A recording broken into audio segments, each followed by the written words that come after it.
Hello, everybody.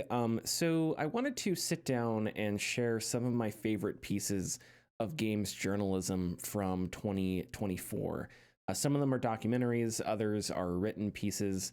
But yeah, it's an idea. This is something I've wanted to do for a while, but I just haven't had the time or never got around to it. But I wanted to make sure to do it this year because there was some really good stuff this year that I think if you're interested in games, or interested in specific areas of games or maybe like niche areas of discussion and online conversation about video games, there's a lot of stuff to be interested in and to take in, and a lot of good work out there that I think is worth going back to and taking a look at and whatnot. Some of these stories are ones that I want to unpack some of my thoughts on, ones that I find really fascinating, really interesting, whatever.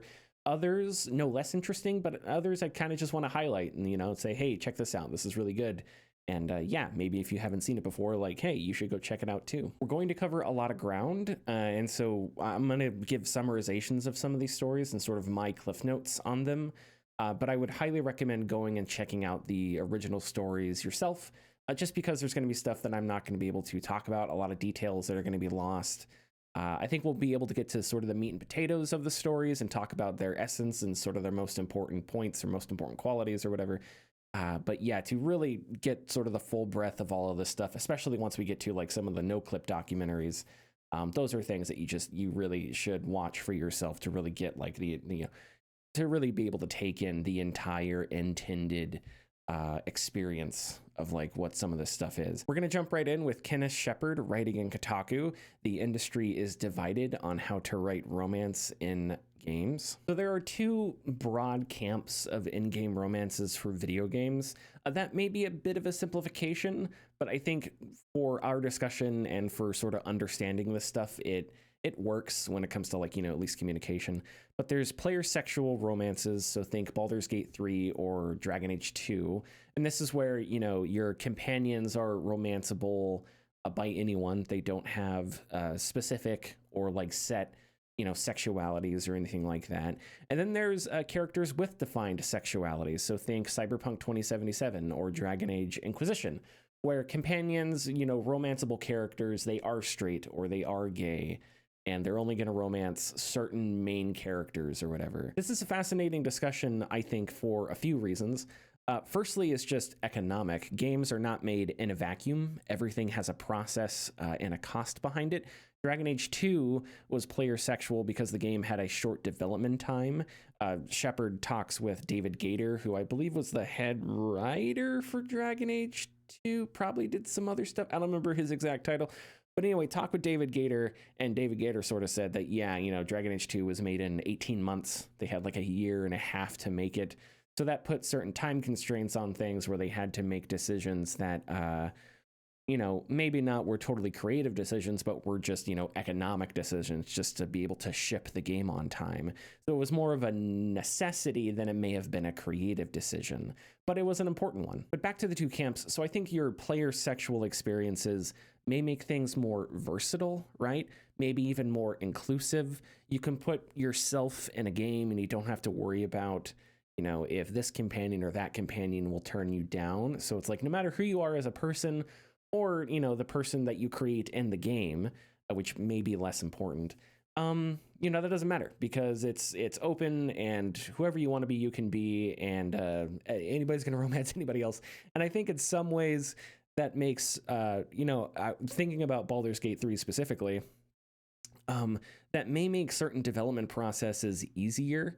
Just because when you think about all the different variables that are in Baldur's Gate 3, I'm not going to answer the bear. I mean, there's a bear. You can romance a bear in Baldur's Gate 3. So when I think about something like that, I think, okay, if you're a developer and it's like, all right, we have to create characters and then give them defined sexualities, and then we have to figure out like which characters would be okay romancing a druid that turns into a bear. At some point it's just like, fuck it, let anybody do what they want to do. So that may be like an economic case there, but maybe more importantly, there's also sort of the inclusion that, no matter who you are, no matter how you make your character, there's going to be a sort of a place for you in the game. And I think that's a positive thing. Defined sexualities, on the other hand, they may provide for stronger representation and maybe even, stronger narratives. An example of this is Dorian Pavis, which is one that Shepard writes about. As Dragon Age 2 has been pivotal in discussions around the player's sexual design philosophy, its successor, Dragon Age Inquisition, has been hugely influential on relationship systems featuring more defined identities. The result of this shift is characters like Dorian Pavis, a mage from the land of the Tevinter Imperium, who is a gay man. His backstory involves nearly being put through a magical version of conversion therapy, an abusive and baseless real-world practice reliant on mental and often religious conditioning. Dorian's parents plan to use dark magic to make him straight and take part in an arranged marriage, prompting him to run from his family. His story touches on real-life experiences of queer people and fills in Dragon Age's world in the process. That's a really good piece of writing, and I think it's a good example of sort of the benefits of having companions or other characters with defined sexualities. But maybe the most important thing is that I don't think there's a correct answer here. It's all up to a developer's vision and what they want to do and how they want to build their game. Moving on, Bryant Franics in Game Developer. What happens when a secretive blockchain company buys your game studio? So a little bit of background here. In May, the entire staff of Phoenix Labs was laid off. Phoenix Labs are the developers behind Dauntless and Fae Farm. There's a lot of moving parts in this story. It could be innocuous, but it is all very strange. Fort Labs is a blockchain firm that sometime in 2023 bought Phoenix Labs. Everyone at the studio was barred from revealing news of the purchase to anyone outside the company. Fort Labs, I believe, denies this, but it came from multiple sources that there was sort of a rule that you can't tell anybody that you've been purchased by a blockchain company. Francis lays out a lot of gritty details about Fort Labs and the purchase and like the history of what exactly went down over the past, 2 years or so. Some of which some of the details were probably just mind-numbing to organize, especially considering how many companies have the word labs in it. You already have Phoenix Labs, Fort Labs, and then there's also 20D Labs and Wind Ranger Labs, which are, tangentially related here. So we got to come up with a different word than labs. I don't know, but anyway. I think one thing for me that I found particularly important in this story, and this is something Francis points out as well, is the games industry is really secretive. And the only reason we know about the Phoenix Labs buyout specifically is because Chris Mornis, who is a former principal engineer at Phoenix, took a risk and talked about it on LinkedIn, just shared a post about it. There's a couple of graphs I really like and I'd like to read. The strange saga of Fort Labs studio purchases embodies many of the most hardcore capitalistic instincts of the video game industry. Tight-fisted secrecy and prioritizing profits over creativity are often criticized as behaviors that hurt quality of life in this business. But it was one of the former Phoenix Labs workers who worked on one of the games canceled by Fort that summed up why developers push through even after painful experiences like this one. They gushed over the talent and creativity of their peers, describing how team members of all disciplines collaborated in a way they hadn't seen on other projects. That's something you hear about a lot. I don't know, when I read stories about horrible things happening at studios, whether it's crunch or layoffs or any of those horrible things, the thing that always seems to happen is a developer or two or more, they all say how they're still proud of the work that they put in and proud of sort of the team that they worked with. And so, like, no matter how bad management gets or how bad the publisher treats them, or even if they're caught up in something where it's nobody's fault and the studio just, folds and it's really bad, developers are always sort of, they want people to play their games. And I think that's a noble thing, I think, and that's cool. And that's sort of the attitude that, I think anybody would want from people who are making games, because that attitude would produce better games. It just sucks that the games industry is so inhospitable to the people, to the blood that runs through its veins, the workers. And that's too bad. That's not something that, anybody on their own can fix. As far as why someone would want to keep the Fort Labs purchase a secret, that's anybody's guess. We don't know for sure. Sources guess that it was to avoid negative press because, Fort Labs is a blockchain-based company. And yeah, I would agree. That was my first thought as well, and I feel I'm willing to say that that is just correct. The game Phoenix was working on, the one that was canceled, is called Everhaven. And Morna said, again on LinkedIn, it would have released to Steam Early Access in September 2024, assuming everything went as scheduled. And there's even a trailer you can check out that someone shared to LinkedIn. And yeah, I mean, it looks like a cinematic or announcement trailer. I'm not sure, but it's too bad. It's cool to have interesting stuff, and it's cool to have teams. You know, it's cool to have new games and people that are passionate about creating new things. And when they just get lost in the churn of, you know, this uncaring monster that is, you know, the games industry, that just sucks to see. But it never seems to, well, it often seems to fail to like dissuade people from trying to make good stuff, although it does sometimes, which is unfortunate. Stephen Totilo in his GameFile, a horse game went viral and a horse game expert feels vindicated. If you're not subbed to Stephen Totilo, you should be. I think he started GameFile a year ago. The stuff, his work has been excellent throughout 2024. Lots of exclusive interviews, lots of insights, lots of really meaty news that you don't always see from big outlets. And that's not necessarily always the outlet's fault. But yeah, if you want really good insights, really good interviews, stuff like that, definitely sub. I believe there's a free tier, and I don't remember how much it costs us, but you should just subscribe because it's good stuff. This story I really liked specifically. It's about Alice Rupert, who is a game developer and horse expert.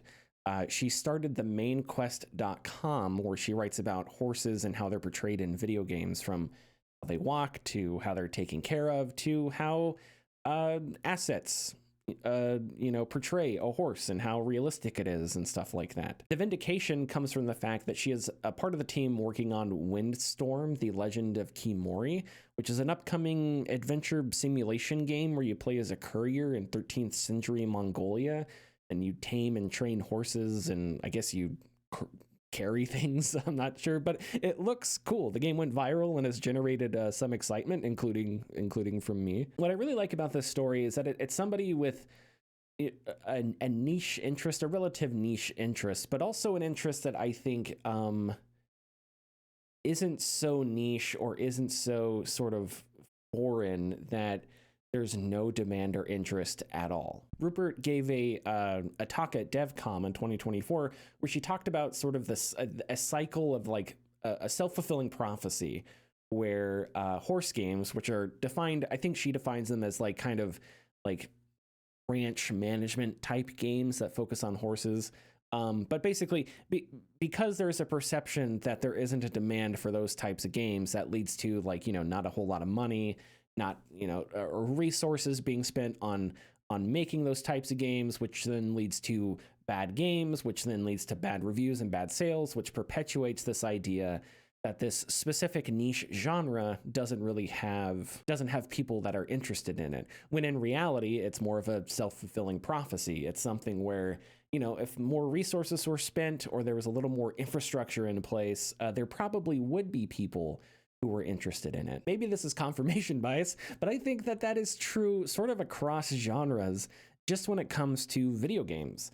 You know, I'm somebody that thinks that video games, maybe more than any other medium, when it comes to like what people are into video game wise, it's wider than other forms of entertainment. That is a thesis I have zero evidence for, except for my own intuition.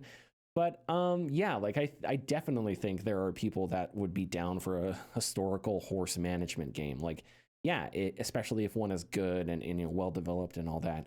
I don't think that's outside the realm of possibility at all. I think the industry is sort of a vague term.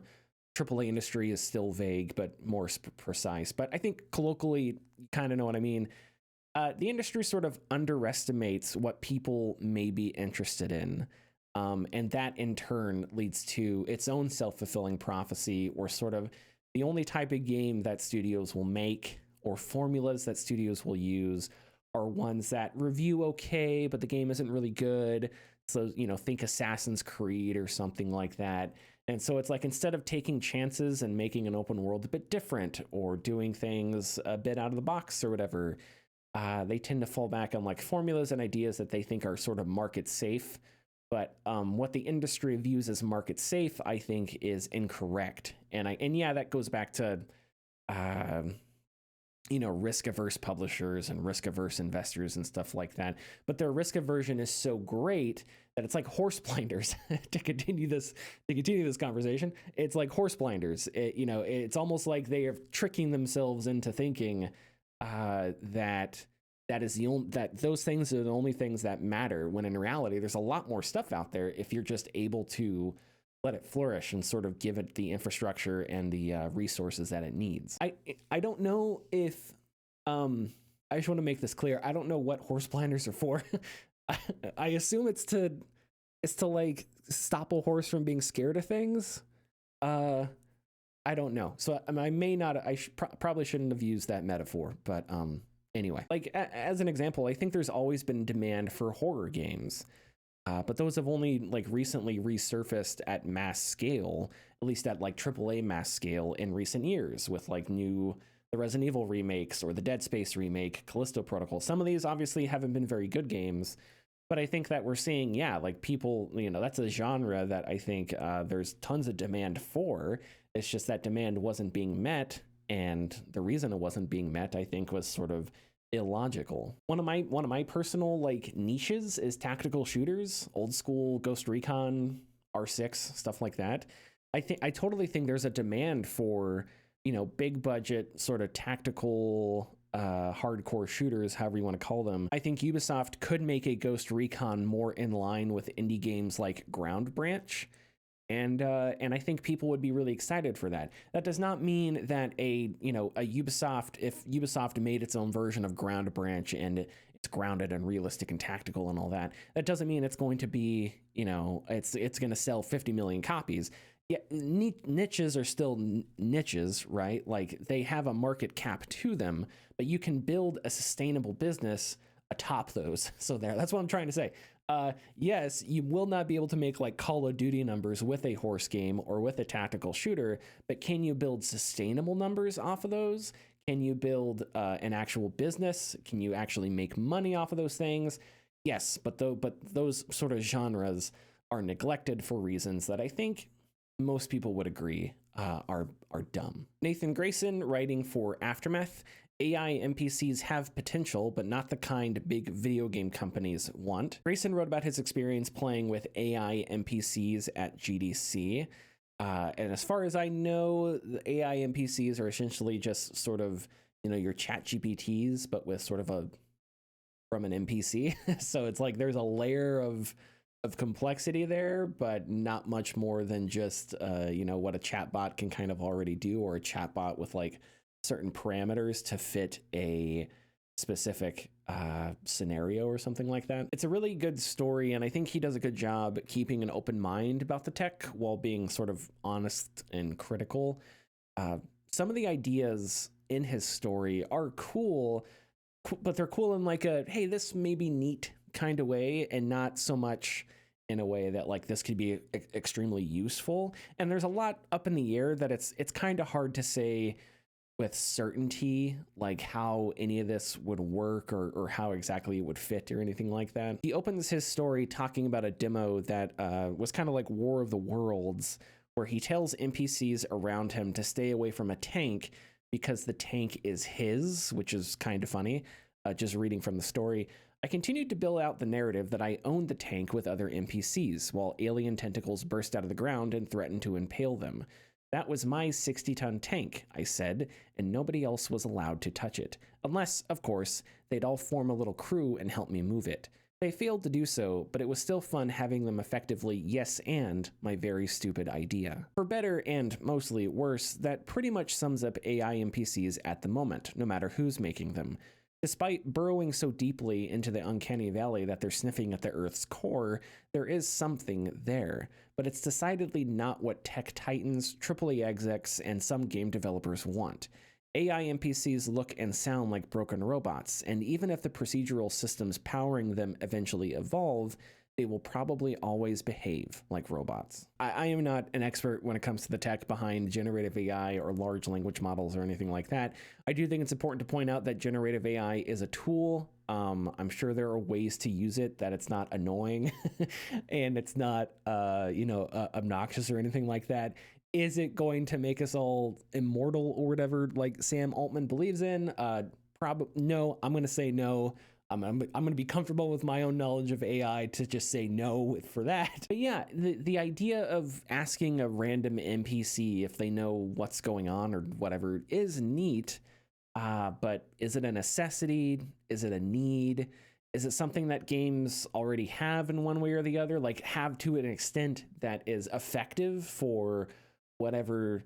Like in Red Dead, you can walk up to random NPCs and you can ask them, hey, partner, whatever. And it's like, okay, you have a little interaction there. Does that interaction need to be any deeper? And how many games need a system like that? Those are all questions that sort of orbit this kind of thing. And of course, on top of that, you have the labor issue. Games are already super expensive for multiple reasons. One of those reasons is that they're getting more complex, and as they get more complex, you have to hire more people. So now staffing for games is huge, which means salaries is huge because you're paying for so many people.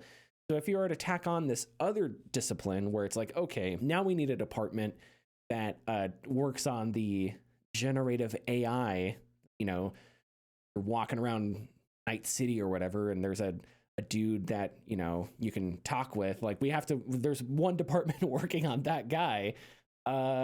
That's going to be more expensive, and that's going to be more tech and more people. And, I'm not against giving people jobs or figuring out how to get more people working in the games industry, but doing it in a sustainable way or, where the work is being done on something that matters. I think those are sort of important factors here. And I don't think AI NPCs are that. They could be cool on their own as their own thing, maybe, I don't know. But as like an integral part of every single game or every open world game or something like that, I just don't see the necessity for them. Not being able to talk with a random NPC about whatever is sort of a problem that doesn't exist, right? Like this whole thing is sort of solving a problem that doesn't exist. It makes me think of VR in some ways. I love VR. I play a ton of VR games. I make VR content and all that stuff.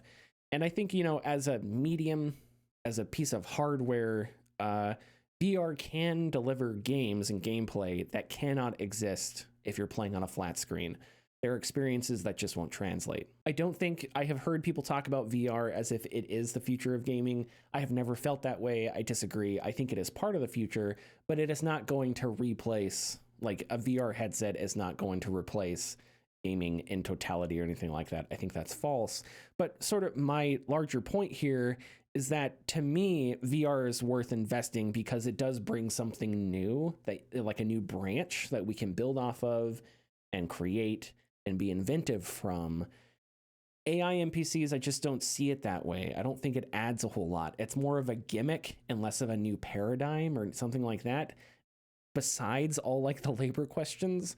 So really good story, and it made me sort of more skeptical about AI in games than generative AI in games than I already am. Moving on, another piece from Nathan Grayson writing in Aftermath, how Cyberpunk Phantom Liberty reshaped CD Projekt Red. Anything that provides a sort of deep look into the development process, I find really interesting, and I also think is really valuable. Nothing can ever replace experience. But from the outside, game development can be super complex because, there's all these layers and there's all this organization and pipelines and all these things that are, and there's engines and all this tech that can make things kind of difficult to understand. So when you're able to speak with somebody who can explain sort of the processes and the creative decisions that are sort of tethered together, I think that's not only fascinating, but also valuable. Grayson speaks with Pavel Sasko, the quest director on Phantom Liberty and associate director of the next Cyberpunk game. The story focuses on developer pods, which are semi-autonomous groups of developers tasked with making a specific part of the game. Reading from a bit of the story here, we created the content teams, or pods as the industry often calls them, and you had a quest designer, cinematic designer, open world designer, writer, QA, environmental artists, VFX artists, sound effects artists working together on a single piece of content, said Sasko. And it was like 22 different specialties in one pod. And they were working on, let's say, shipping the first quest in the expansion. That was their thing. They were doing it together. And then when we were reviewing that content as directors, we were always looking at it together as a team. Basically, this is Grayson writing, teams were given more autonomy to build what they thought was cool, and then leads would review and refine that instead of micromanaging every last element of the game. You move the decision-making to the team to some extent, said Sasko. At the beginning, when you're creating the content, you're giving a lot of power to the team, like, those are your boundaries, this is the genre, this is the theme, those are the main threads that we need to tell the story because it's part of a bigger whole. But the rest, all the decisions, is up to you. Just make something awesome that you would want to show us. Again, just a really interesting look into how a studio operates and how sort of it manages its workflows and stuff. And I'm sure not every studio does something like this. There may be studios with wildly different, work structures. I have no idea. But it's fascinating nonetheless. I'm also curious how one goes about managing something like that. Because if you have pods with different people, as a manager, do you have to understand your personnel? With some pods, do they need a little bit more micromanaging? With other pods, are you able to sort of let them go their own way because they're able, the people working there are sort of more independent, while the people over here in pod number 2, those are the people that like a little more guidance, a little more, a little more nudging in the right direction here and there.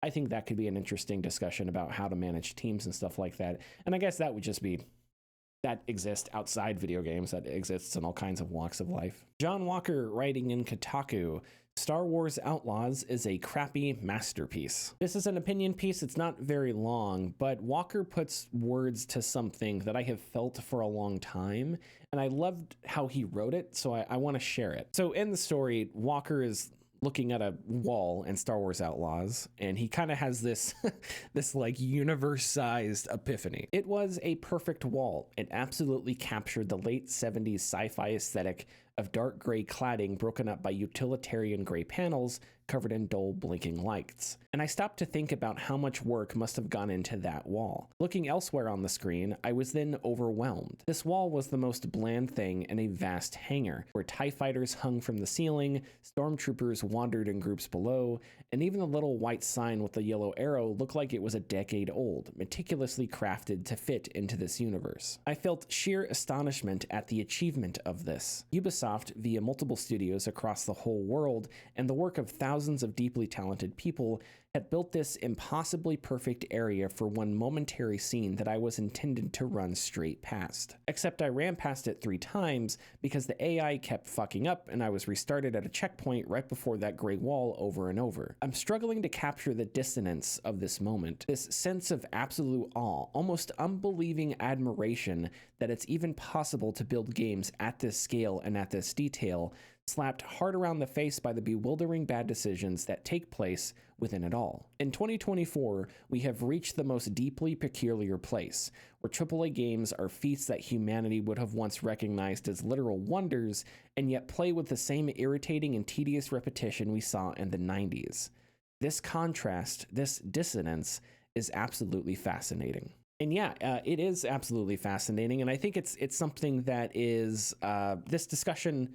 I think it can boil down to like a misalignment of priorities, maybe. Like, why is that? Why does that dissonance exist in the first place? Is the scale there because the scale, the grand, all the different details and stuff like that? Is it there because somewhere along the line somebody thinks that that is what makes a video game sell? That games have to be huge and visually stunning and wide and spread out and dense, because that's the thing that sells video games. So because of that, we get this dissonance where too much priority has been set on not just visual fidelity, but just scale, size. And not enough has been set on, I don't want to oversimplify it too much, but, coming up with more creative gameplay or coming up with more unique gameplay or something like that. I think that is generally true.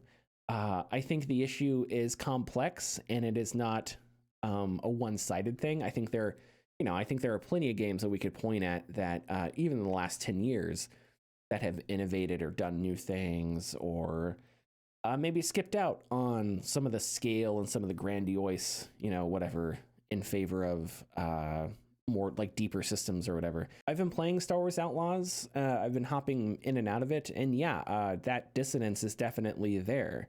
To see some of the art direction, to see some of the details, it is really freaking cool. I believe it runs on the Snowdrop engine, and that engine has always produced like some really cool details and stuff like that. But at the same time, it is like at times it's just sort of a generic shooter, and that's too bad because like it seems wasted. It seems like a really nice coat of paint on sort of a boring car. And I don't know, that seems like a misalignment of what's important, which is, figuring out what to do with a narrative or gameplay or something like that. At least, I don't know, I guess in my opinion, visual fidelity is nice and it's cool and it's something that should be a goal to some respect. But the more important thing to me is always like what frontiers when it comes to gameplay and innovative design and storytelling. Those are sort of the things that I am more interested in, I guess. Cole Kronman, writing in Kotaku, this is sort of a similar piece. Astrobot's soulless devotion to the Sony brand is a real problem. Like I said, this is another piece about dissonance and contradiction. I love Astrobot, I love it dearly, but there is definitely sort of a fealty to the PlayStation brand there.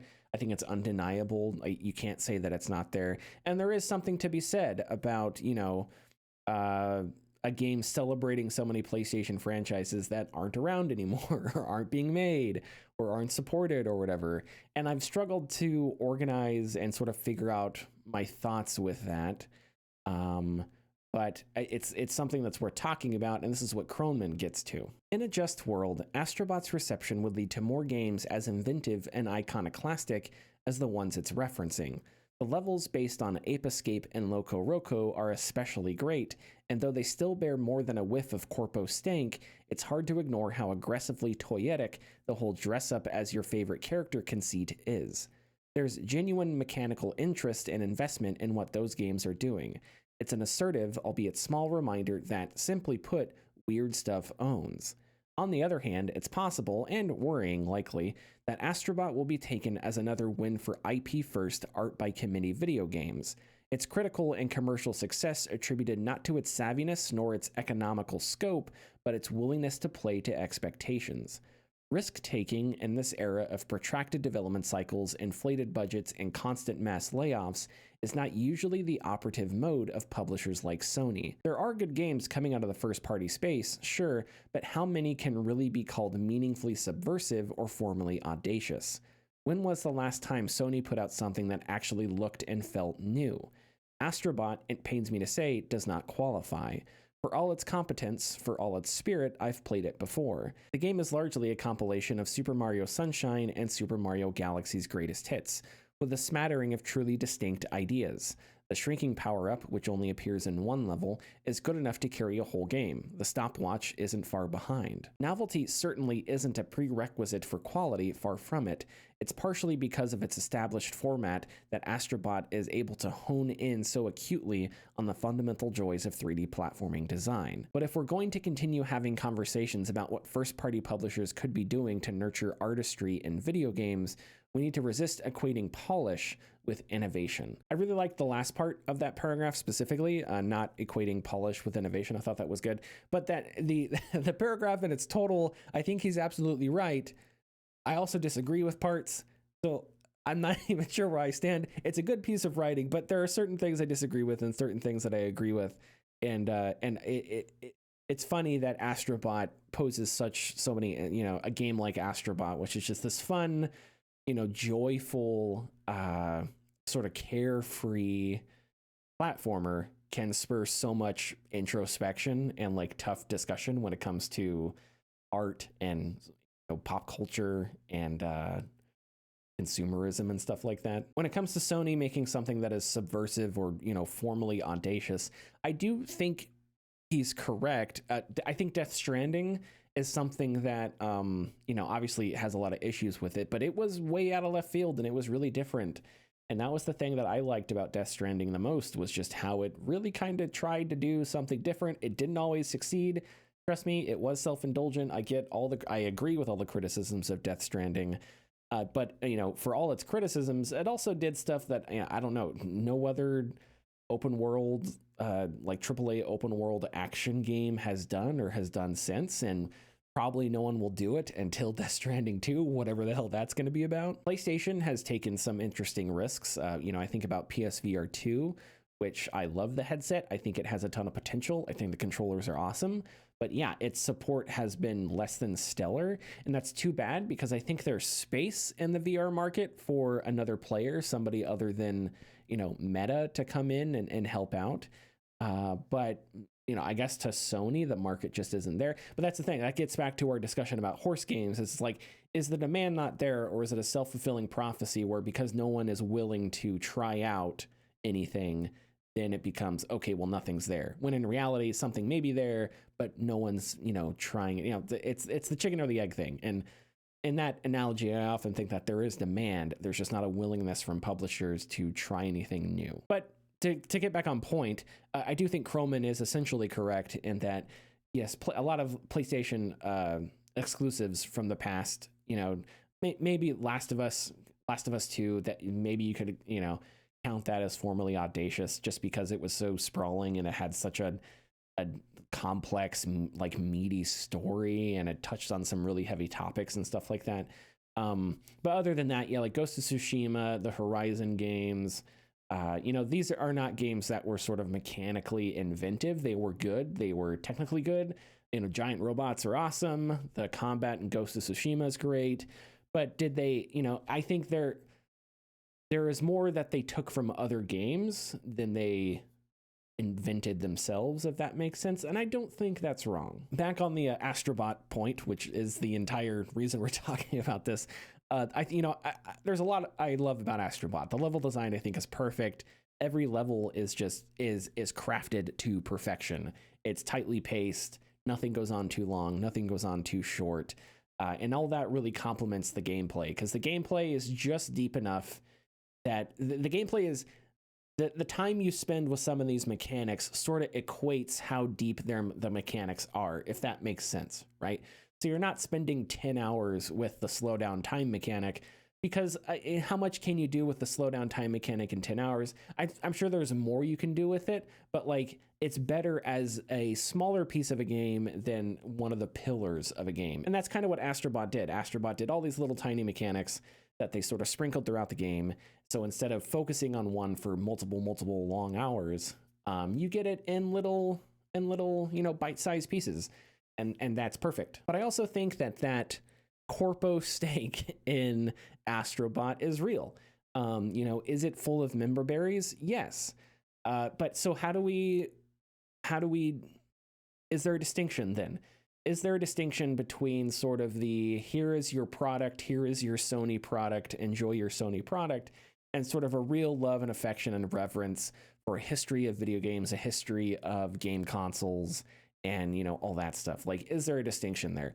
I think there is. I think navigating it can be tough. I think the line can be thin, but I think there is. When I think about something like Multiverses, which is in the similar vein, because it's a fighting game that takes, you know, characters from different TV shows and movies and stuff like that.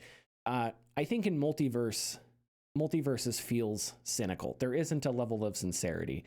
It just feels like somebody smashed together WB IP because they saw a money-making opportunity. And then, of course, there's also the monetization aspect. I don't think that can be ignored. You know, the menus of Multiverses are just the ugliest things I've ever seen in my life. The storefronts are just the ugliest things.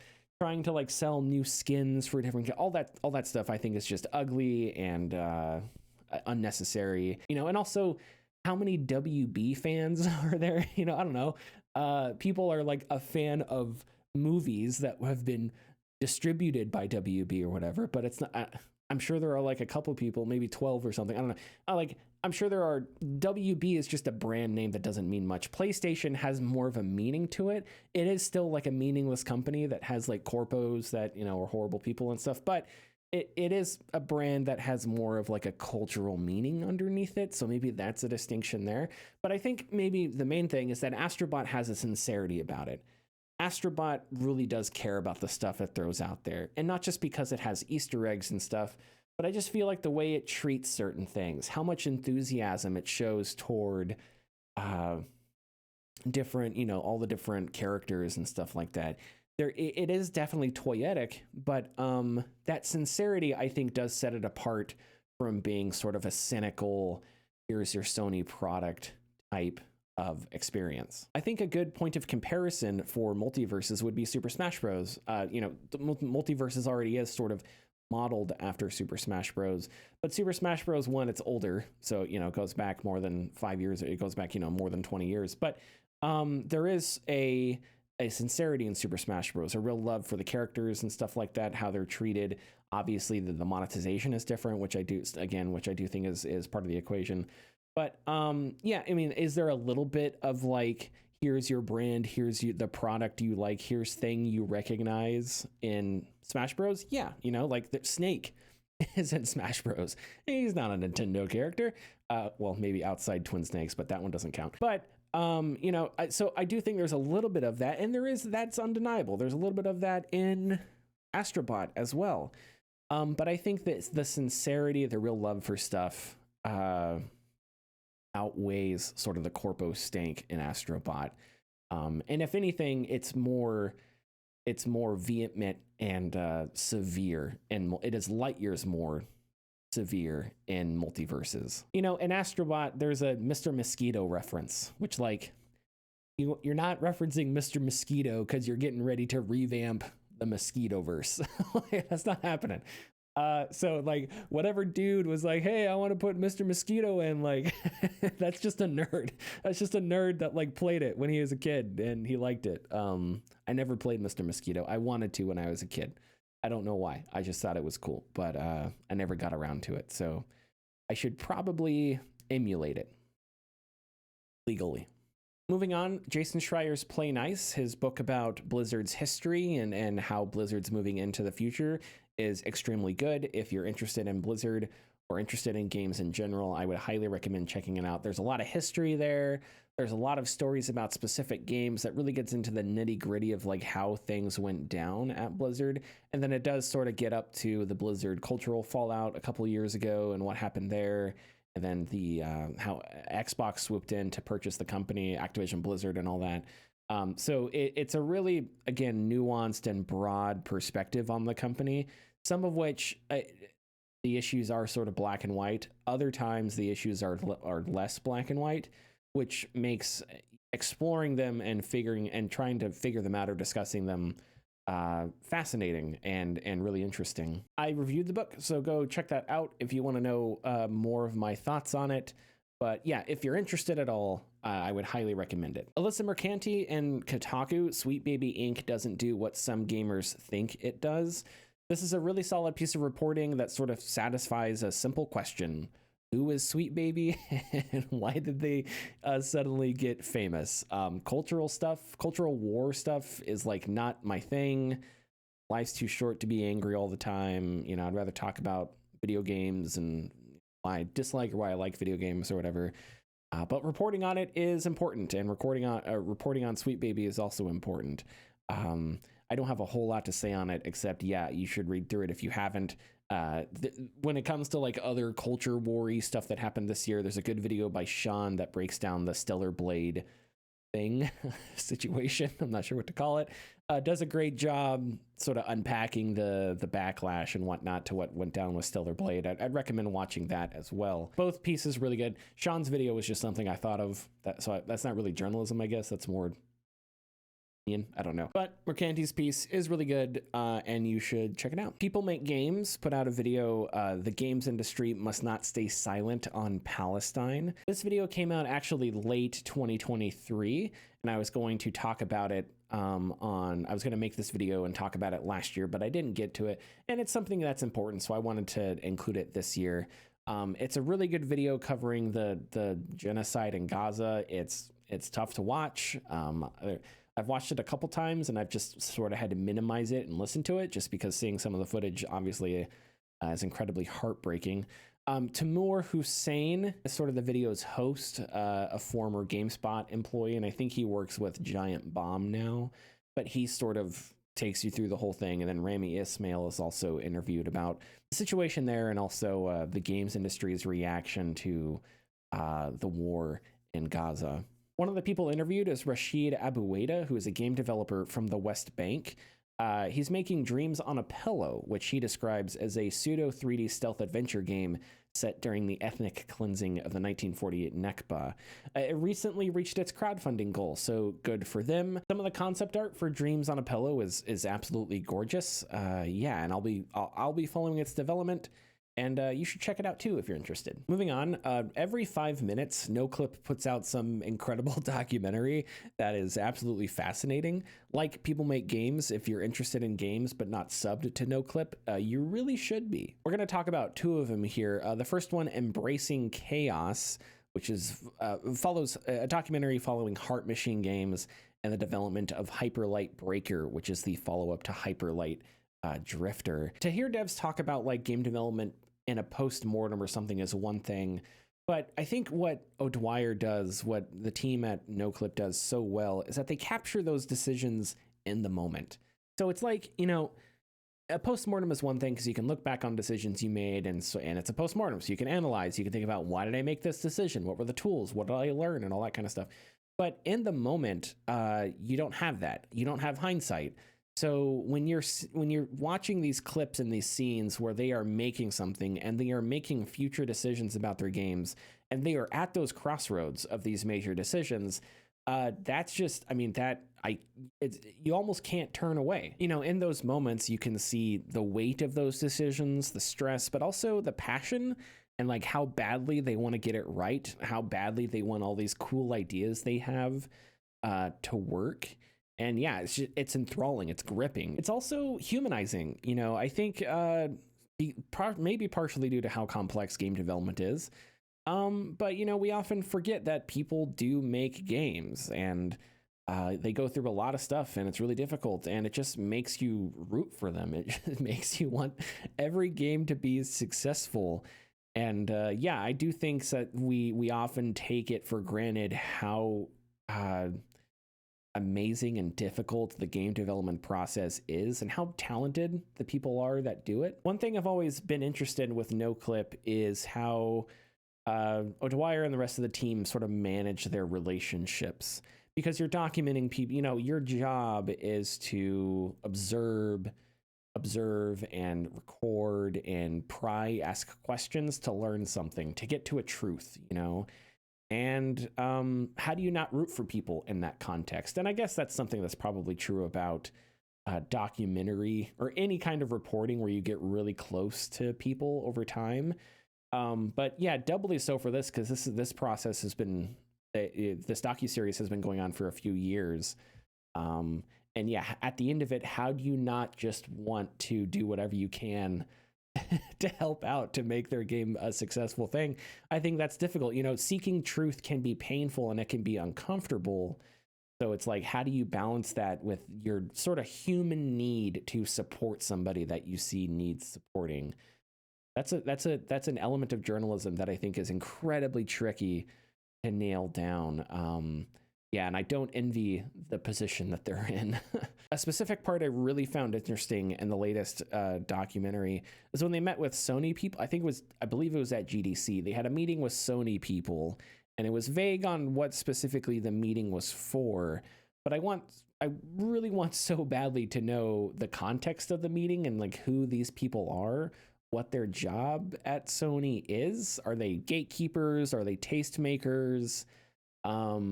I find that interesting because I would love to, I don't know, the people on these like bureaucratic positions that doesn't often get covered in games, or people that, you know, make the publishing deals and stuff like that.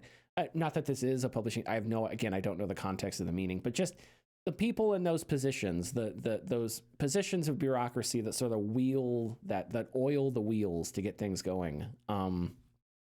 It would be really fascinating to hear from them and what they base their decision on when it comes to certain companies giving giving companies funding or giving companies support or whatever. Yeah, that would be really interesting. As far as Heart Machine goes, the docuseries has been a wild ride. Breaker released and is currently sitting at mixed reviews right now on Steam. I eventually plan on playing it. I just don't have time right now. But Heart Machine also underwent layoffs at the end of 2024. So the next documentary is going to have some stuff that I expect is going to be really tough to sit through as the team sort of works out how they're doing and, what works out sort of the emotions of going through layoffs, plus the emotions of releasing a game to what right now is mixed reviews, and then trying to build that up and trying to fix the problems that they find and build community. But damn, I am wishing for the best. I'm wishing for the best because if this documentary did anything, it made me root for Heart Machine. It made me root for all game developers more than I already do almost. Okay, last story here. Again, Noclip. 2023 was a terrible year to look for a publisher, and 2024 is worse. So this is part dev blog and part documentary. It is an amazing look at the internal workings of the industry. And instead of it being the internal workings of game development, it is the internal workings of communications, of getting funding, of those, we talked about sort of the people that grease the wheels to get deals and things moving. It is in the middle of that. It is in the trenches trying to get money to fund a game, especially at a time when money has dried up and, as far as I know, continues to. Noclip is working on a game called Stunt Derby, which I'll talk about in a second. But in this video, O'Dwyer sort of walks you through the process of pitching to publishers and how games get funded. So it's both about his experience doing that, specifically for Stunt Derby, and how developers go about doing that in general. One of the things the video focuses on is the pitch deck, which is a presentation for publishers to sort of get an understanding of what your game is and what your expectations for that game are, market expectations, budget, whatever, like that kind of stuff. And then hopefully in return, the publisher sees your vision and gives you money. But it gets into, how do you make one? Danny, we're on a first name basis. O'Dwyer shows off, Stunt Derby's own pitch deck. So you actually see the thing that they are sending to publishers in order to, get publishers to send them to fund their project. The stories and the frustrations that O'Dwyer shows are more than understandable. They're also really enlightening. He talks about Devolver Digital. They had a talk with Devolver Digital. Devolver Digital said, we can't. And they sort of moved on with their day. And that's really useful because if you can get a stone cold no, then you don't have to waste any more time. But he also talked about publishers that led them on and then ghosted them all of a sudden or something like that. And those are the ones where things get complicated because then you have to judge, okay, how much more time am I going to spend? I'm emailing this person about a thing. How much more time do I spend focusing on this person before I move on to the next thing? And something he talked about was the idea that he would focus on one person at a time, which he eventually saw as a mistake. You throw multiple emails out at once, you cast a wide net. You don't, if you're fishing for a publisher, you don't use a single hook. You're using nets because if you go out with a single hook, that's the only thing. You're only waiting for one response. So you toss out multiple things at once and see what sticks, and hopefully the things that stick you can get rolling, while the other things, if they don't hit, then they don't hit and there's nothing you can do about that. But yeah, I totally understand the frustration, and I think this is something that's true in all and plenty walks of life, not just video game development. But I totally get the idea of reaching out, organizing something with somebody, especially across email, and then it's just nothing happens, no response, no callbacks, nothing. And it's just like you're left in limbo and you have the decision between moving on and doing something else or trucking forward. And that's never a fun decision to make because you don't want to feel like you're quitting, but you also have to be true to yourself and, have self-respect because your time also matters. And yeah, when that is tethered to a game project you're working on, and spending time and money on, yeah, that would be frustrating and hard. One thing that is particularly maddening is Dwyer shows a portion of the pitch deck, which includes their like multiplayer and live service ideas. And he even mentions that one of the paragraphs was put there specifically for a specific publisher because they knew they would get questions about like live service stuff from a publisher. So it's like they would change their pitch decks for specific publishers, knowing that publisher would ask that question, which is interesting. But it also is infuriating that a game like Stunt Derby is getting questions about live service bullshit. I don't know. Stunt Derby looks like a fun game. I've played the demo. Stunt Derby looks like something that would be a hell of a lot of fun with a group of friends, whether you're at a LAN party or you all are hanging on a Discord on like a Friday, Saturday night. That stuff looks awesome. But when I play Stunt Derby, and I haven't played the full game, it's not out, obviously, just the demo, but like, is Stunt Derby something that automatically screams to me live service? Like, no, not a lot of games are. So just the idea that publishers, I don't know, that they have this like, and maybe it's a filter because the only thing they're willing to listen to is if somebody has an idea for loot boxes or something. So it's like maybe they know that. Maybe if someone approaches them with a game that is not a good fit for a live service, instead of saying no, they say, what is your live service plan? And by doing that, they filter out games that they know can't have live service plans. Maybe that's too cynical. I don't know. But just the idea of seeing Stunt Derby and my thought being, oh, okay, what kind of live service mechanics can you put into this? That just annoys me because it just doesn't look like, it clearly doesn't look like a live servicey type thing. And also, as far as I know, only one guy is working on it.